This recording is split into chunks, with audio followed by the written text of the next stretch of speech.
तो आसन आज्ञा मैंने जानमा जे सीएससी सेंटर काण है। सीएससी सेंटर लगे लोग कहीं एंदा होचन कि सीएससी सेंटर हेले जे चले कि सीएससी सेंटर न हेले पैसा कमानी नहीं होए के कि सेटा हेले जे जड़े खाली 2 पैसा कमाई पारबा के तार माने काण है। तो आसुन पूरा सीधा कथा आमा किसी बात कथबार्ता कि नहीं केन्द्र कर। तो पहला कथा तो आज्ञा मैंने आम इटा जानू जे सीएससी आईडीटा काण है, सीएससी सेंटर काण है, जनसेवा केन्द्रटा काण है। तो सबे प्राय जानी थे जनसेवा केन्द्र काण काम हेसी बोली। बाकी मुझे से आईडी विषय आनु कहबार चाहूँ जे सीएससी आईडी गोटे दुकान वाला गोटे ऑनलाइन सेंटर वाला जो नौचे तार प्रॉफिट ताके नौचे कि काण है सेटा कहबार चाहूँचे है। तो पहला कथा सीएससी आईडी गोटे होचे गवर्नमेंट गोटे आईडी, गवर्नमेंट गोटे पोर्टाल है जेनटा कि किसी भी जदि सर्विसटे गवर्नमेंट लॉन्च कले सेटा काँ करसी सीएससी थ्रू प्राय देसी कि से माने एप्लाई करि पारबे बोली कस्टमर मानकटा। तो काण ऐसी तो धरी दन जेन भी साइटे लॉन्च करागला गवर्नमेंट स्कीम से काण हेसी ओपन पोर्टाल छड़ा जासी। ओपन पोर्टाल रे काण हेसी सीएससी लॉगिन गोटे थीसी और गोटे नॉर्मल थीसी बोले से काण फरक जहाँ धर लिंक थिबा आधार कार्ड रे नंबर लिंक थिबा बोले से काँ करबा ओपन पोर्टाल डायरेक्ट सेटा लिंक डायरेक्ट सेटा से ऑनलाइन अप्लाई करि पारबा। किंतु जड़े कर आधार कार्ड रे नंबर लिंक नेन बोले काँ करबा से पहला लिंक कले ते करि पारबा। किंतु सीएससी रो गोटे तार बेनिफिट काना ऑप्शन काना सेती जदि यार आईडी अच्छे से काँ करबा तार कस्टमर जदि आधार कार्ड रे नंबर भी लिंक नेन से थ्रू भी से तार फिंगरप्रिंट देकर भी प्रोसेस करि पारबा जेनटा कि जेन भी स्कीम तार आई देबा से प्रोसेस थ्रू भी ऑनलाइन करि पारबा। किंतु कथाटा इटा है जे से आईडी हेले जे जड़े चली पारबा क्या जदि नेले भी तार कथा काना अच्छे देखो सीएससी आईडी नहीं जीवे किसी भी स्कीम हेबा बोले गवर्नमेंट जनता कहबा आपन को से अनुसार से काम करवार पड़वा। जमी सुभद्रा काम थिला सुभद्रा रे काଣା होतिला सबू सीएससी वाला को खाली दे देला काम और ओपन पोर्टाल भी लॉन्च नहीं कले और सेटा क्या कले सीएससी वाला को देना गोटे के सेटा 10 टଙ୍କା कि 15 टଙ୍କା 12 टଙ୍କା के कमिशन लेखा देले और से माने क्या कले गोटे रूल्स बनले कि भाई तुम्हें यदि जार कस्टमर भी काम करब तानु तुम टमाटे अटका नहीं ना पार ताकि कलर प्रिंट दियो इटा कर सेटा कर बोली फोर्स करबे। तुम्हें यदि से आईडी नेल बोले से माने जनता कहबे गवर्नमेंट स्कीम है सेन्ता ताकर हिसाब से करवार पड़वा। जदि भी ताकर अनुसार उन्हें चलने कहबे आईडी बंद करदेमा इटा सेटा बोले और हेनते भी सीएससी आईडी तो सोच के नहीं देवा से एत भरकुटी कर कह सोच पैसा नहीं थे 10-15 हज़ार कहन केन्ता नौन लोक तो कहन 20 हज़ार भी नहीं होजन बोले तुम 10-15 हज़ार 20 हज़ार कर खर्चा कर सीएससी आईडी आनी और से सीएससी आईडी रे तुम जदि तुम 2 पैसा जदि असूल नहीं है कि तुम्हें क्या काम देवा। तो सेटा कथा इटा है जे मैंने क्या करसन ताकर स्कीम के नहीं जीवे आ से स्कीम के कम टंगारे कर बोली देदेवे और तुम्हें तुम पैसा असूल करवार लगी बोली सेटा करवार पड़सी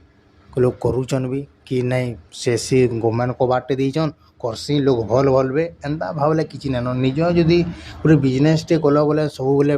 पैसा केते कमानी होजे काଣା नहीं सेटा देखबार पड़वा कि नहीं मत सरकारी कबाटे दे निजन बा लोग मन भीड़ होजन दुकाने लोग भल भलबे इतार दुकाने भीड़ हेसन इटा हेसन सेटा हेसन बोले फेल है सब बोले तुम्हें चेष्टा करब जे तुम सीनियरसी भी स्कीमटे करुच से तुम लोकर कले लोकर बेनिफिट हो कि नहीं और है भी तुम से किसी फायदा हो कि नहीं और हवारे किसी जिनिस करवाटा ठीक नहीं। तो सीएससी रे काଣା हेसी प्राय काम हेन्ता हेसी और अलग कथा किसी नहीं खाली केबे केन्ता कि गवर्नमेंट स्कीम आए खाली तुम सेटा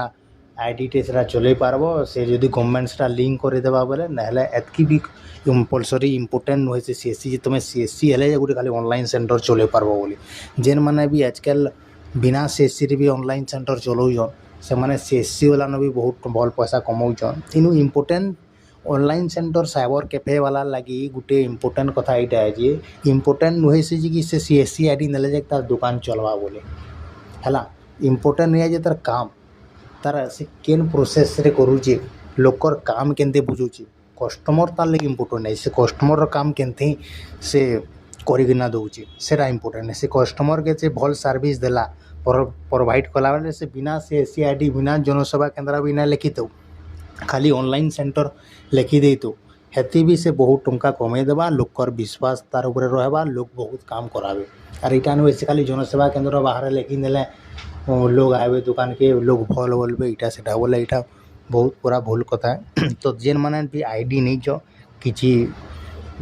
से माने जानूथिबे जेन माने भी नहीं ऑनलाइन सेंटर दुकान हो जेता कर सीएससी आईडी नेबार लगी चाहूछ बोले ये भाषा न पड़ी करी तुम तुम काम के फोकस कर केमती लोकर काम भल से सर्विस दे पारबो लोकर काम केमती जेन्युइनली काम करि पारबो सेति तुम फोकस कर और काम करो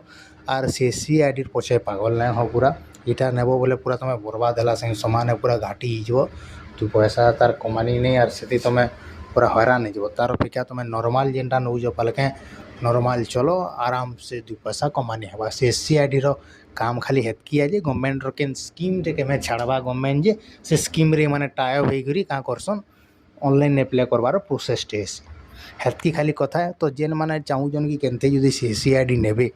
केनते ऑनलाइन अप्लाई कराय आसी हमर नंबर भी तो व्हाट्सएप नंबर दिया है जे सेदी जोगाजोग करि पारबे हमें ऑनलाइन प्रोसेस बतै दे पारमु तो एतकी है जे जेन माने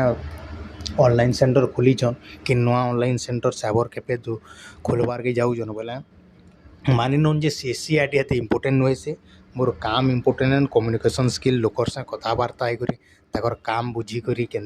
ताकर काम के जेन्युइन सठिक संपूर्ण भाव में करवार लगी चेष्टा करूँ और काम करूँ आराम से 2 पैसा कमाबे और सीएससी आईडी पछे ही नहीं पड़ो जे नहीं चे छाड़ी दो से ही जानू तो भाई से सीएससी आईडी नहीं करी काଣା करछी काଣା नहीं लोग भीड़ देखी नहीं करी तुम ये काम नहीं करो बुझले कि नहीं कि सीएससी आईडी जोड़े नहीं जे तार भीड़ अच्छे बोले अरे तुम्हें तुम प्रॉफिट के देखो तुम्हें पैसा होउचे कि नहीं खाली भीड़ देखीदे ना हो आजिकल बहुत बिना सीएससी आईडी भी लोग बहुत बहुत टंका कमाउछन सीएससी वाला भी थकी जाऊे है तो जिन मैंने ऑनलाइन सेंटर ओपन करूछन आराम से खाली कस्टमर के फोकस करूँ निजर काम के फोकस करूँ काम के जेन्युइन पूरा सठिक निर्भुल भाव में काम करूँ आराम से भी सीएससी आईडी तुमको किसी भी दरकार ना पड़े जेन मैंने सीएससी भी नौ कि नहीं तुम नहीं भी जीव देखब तुम काम केवे केन्ता पड़वा खाली से आईडी रो सब बेले तुम कबार ही ना पड़े तो बहुत बहुत धन्यवाद आज्ञा मैंने भल के निजर काम के फोकस करूँ और सीएससी आईडी के ही पछे ही पागल नहीं तो बहुत बहुत धन्यवाद आज्ञा मैंने।